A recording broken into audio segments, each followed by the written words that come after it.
సరే అయితే అసలైన దొంగ దొరికే వరకు మీ ఆయన లాకప్లోనే పెడదాం. దొంగ దొరికాక దొరగారిని వదిలిపెడతాం. ఎస్ఐ గారు అలాగే చేయండి. నువ్వు రూల్స్ మాట్లాడితే చట్టం కూడా తన పని తను చేసుకొని పోతుంది. ఆద్య, నువ్వు ఇక్కడి నుంచి వెళ్ళిపో ఆద్య. అనవసరంగా నిన్ను కూడా ఈ కేసులో ఇరికిస్తారు ఆద్య. వెళ్ళిపో. లేదు శ్రీను, తప్పు చేయని నువ్వు ఇలా శిక్ష అనుభవించడం కరెక్ట్ కాదు. నిన్ను పనిష్ చేయడం కూడా తప్పే. నేను నిన్ను ఇక్కడి నుంచి తీసుకువెళ్తాను. సార్, ఆటోలో మీ డబ్బు ఎంత పోయింది? 5 లక్షలమ్మా.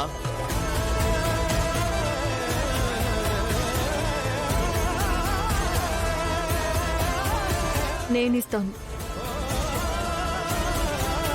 ఆద్య, ఎలా ఇస్తావు ఆద్య? అంత డబ్బు ఎక్కడి నుంచి తీసుకొస్తావు? నువ్వు కట్టిన ఈ తాళితోటి.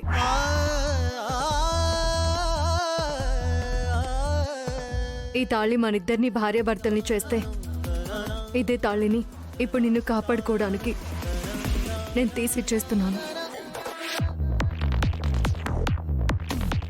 ఏంటి సెంటిమెంట్ అనే అస్త్రాన్ని ఉపయోగిస్తే అయ్యో పాపం అని వదిలేస్తాం అనుకున్నావా?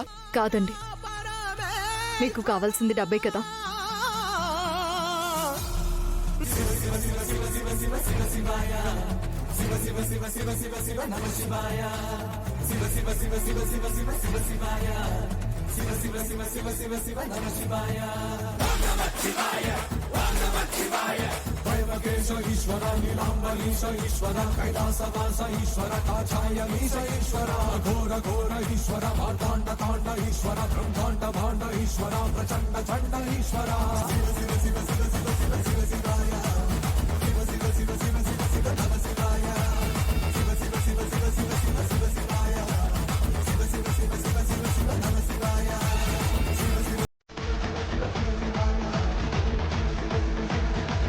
తీసుకోండి.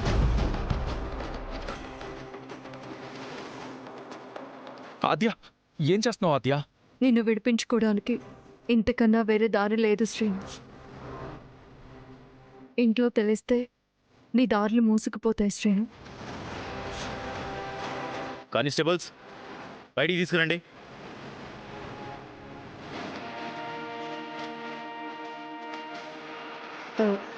సార్, దీని బరువెంతో నాకు తెలియదు, కానీ మా ఇంటి బరువెంతో నాకు బాగా తెలుసు.